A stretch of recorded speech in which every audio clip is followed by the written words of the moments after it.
Alrighty, we're gonna try to keep it short today, like we always do.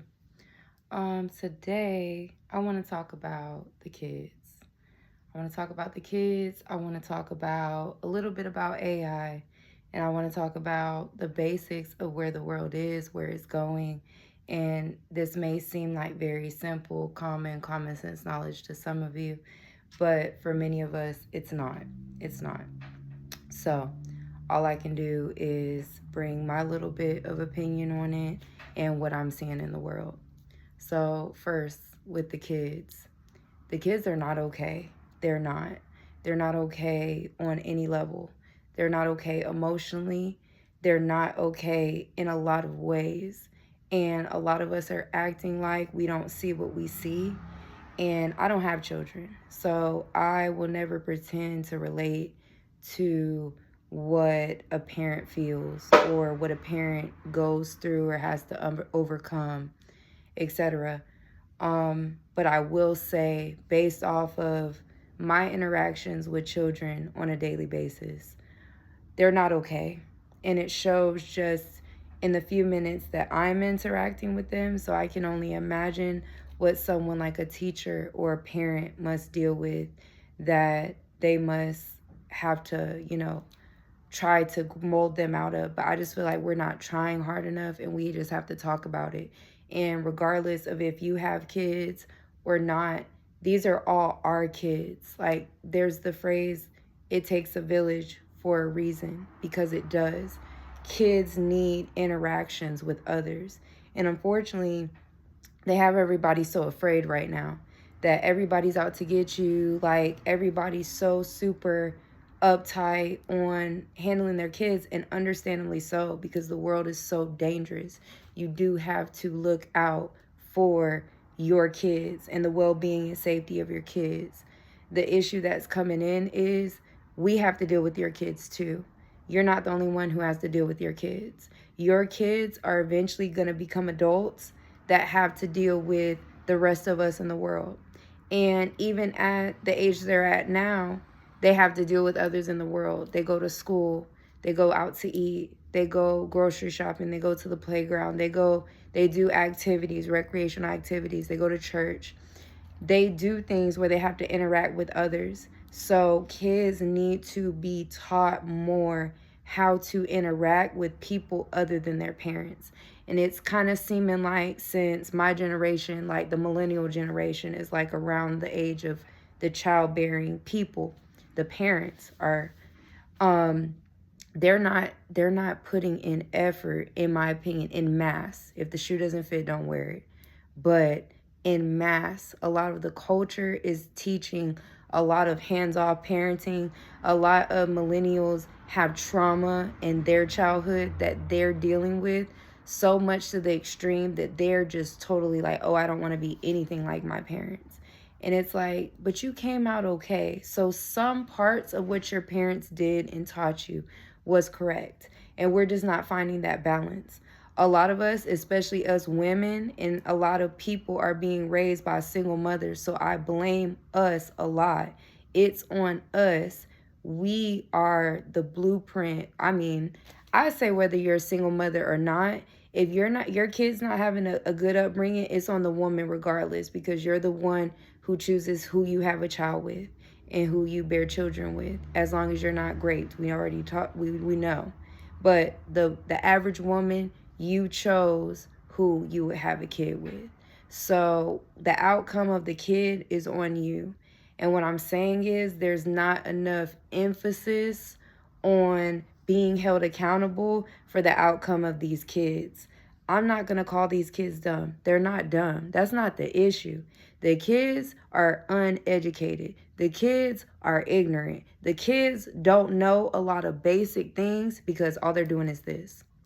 And all you're doing is this right in front of them. So all they know is this. They don't know how to get nowhere without a GPS. They don't know how to read a map, how to use a compass. They don't know those basic skills that a lot of us, we should and were taught. They don't know. They don't know how to have basic conversations with another human being that's not their parent or not their peer. a lot of times. They can't talk. Why do you think these teachers are going through so much? Because we're not raising our kids anymore. Women are out here working and just leaving the kids to the babysitter, not teaching the kids at home, expecting the school to teach kids everything. And the school is burnt out. The school is burnt out, especially if you're in public school. Your teachers have no resources. Our teachers have no money. They're not making money. There's a reason why for so long teaching was a white female dominant position. I mean, still probably is, but there's a reason for that. You need to have support in order to be a teacher, for real. It's a lot of schooling. Do you know how much schooling they put those teachers through? It's a lot of schooling, and no matter how much schooling, they're not making money. They're not. Regular teachers, like, and when I say regular, I mean not at the college level, not professors. But a lot of these teachers have PhDs, all that. They're still not making money. They're not making, teachers should be making six figures. I'm sorry, they should. They're educating and having to deal with the next generation. That's one of the most biggest jobs and most underrated jobs in the world, period. Period. These are the people who influence the new people that come into this world, and we don't pay them no money. A lot of them have to pay out of pocket for their own resources, and it's been this way. It's been this way. This ain't nothing new, but it's getting worse because our kids are getting worse. At least before, like, first of all, you kind of have to have a lot of passion and love in your heart to even want to go into the profession, in my opinion. But we're not paying these people, and they were always having to allocate resources of their own, whether that's buying notebooks, buying crayons, or even just doing extra kind gestures from the heart, because teachers, a lot of them care. Even if they can't show that they care, just the fact that they even chose that field of study shows that there's a level of care. And we don't appreciate them. We don't appreciate them, and our kids are suffering in every single way. I work in hospitality, as anybody who watches my channel probably knows if you've watched more than a couple videos. Worked in hospitality for a long time. I've been in the industry for over a decade. When I tell you I've watched the decline of children over time, the decline keeps coming, and it's so bad right now. I mean, because before, it used to be just young babies that didn't necessarily know how to order for themselves or ask certain questions or just have proper conversation with another adult.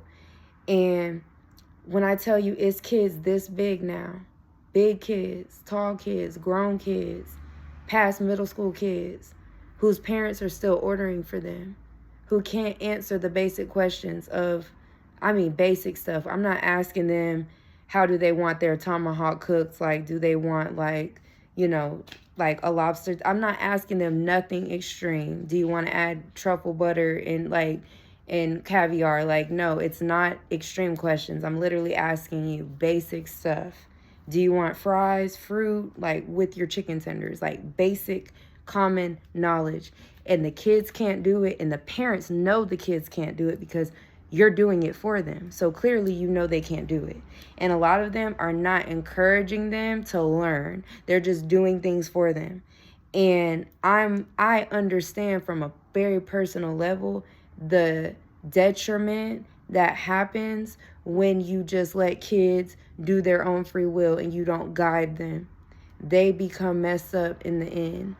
You're creating new trauma, and you think that because, oh, I'm so different than my mother or my father or my parents or my upbringing, that I'm doing the right thing for my child, and you're not. First of all, if your child's father ain't in the household, you already wrong off jump. You already messed up, because it's not about if your baby dad is a piece of crap or whatever. It doesn't matter. You made him your baby dad. There's a reason, like, you don't have baby dads. Like, you don't choose men who aren't father ready and husband ready and everything for you. We just have to make better decisions, because the kids are suffering because of our bad decisions. Our failed decisions are ruining the next generation. We're not just the ones affected. And it's funny because we think we're so woke, like, oh, criticizing our grandmothers, our parents, all of the things that they didn't do All of these things we're criticizing, we're looking at through a magnifying glass, especially if it's our grandparents, because that's multi-generation. We go back multi-generation, things that happen, trauma, giving reason to how it affected us and caused some type of discrepancy in our lives. We'll talk about that all day, but we don't realize we're doing that to our kids right now. Right now, we may be giving them different traumas, but it's still trauma nonetheless.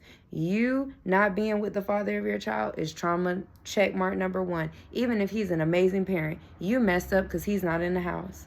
There's just so many levels where we mess up. Then we send them to school with these teachers. We expect the teachers to do all the parenting because we're working a job. You're the reason you're working a job. We should not be doing this. Our jobs were to have these kids, raise them up, create the new generation to be productive and fully functional adults and contribute something positive to society while having a good, healthy, emotional, spiritual being. Like, that's what our job was. You wanted to give it up because you wanted to go work in corporate America. Cool. That's where we are now. So guess what? The kids are suffering now because we made that choice. We made that selfish choice. Oh, we wanted to work. We wanted to do this. We wanted to do that. Now the kids are failing on so many levels. They can't read, they can't write. If I'm not talking about your kid, cool. What I'm telling you is I'm talking about somebody's kid. I'm talking about a lot of people's kid. So even if I'm not talking about your kid, know that I'm talking about somebody that your kid knows kid and be okay with that. The kids are not okay. And it's because of us. We got them 3 years old sitting in front of a tablet. Literally sitting in front of a tablet. Literally, 2, doesn't matter. 6 years old with a cell phone, with an IG. What? That's us. We're doing this. We're ruining the kids, us women. We are destroying the world piece by piece by piece, and we don't see it. And I just wanted to talk about the kids today because I really enjoy talking about all the ways that we're messing up. Because it's not about, oh, let's be ashamed that we're messing up. No, let's realize that we're messing things up so we can fix this crap. Let's acknowledge, okay, we're programmed to mess this up. The world teaches us to mess this up. Whatever you want to blame it on. I don't even blame it on all that. But if you want to, cool. Can we get past that and just admit that there's a problem so we can get better? Because we're hurting the kids now. The kids are not all right. They're not. And they're not going to be all right. And because they're not all right, and the funny thing is, they know that they're not all right. I promise you, they know. I'm going to do a part 2 to this, wrap in, because a lot of people stop watching at 5 minutes and I really want this understood. So let's do a part 2.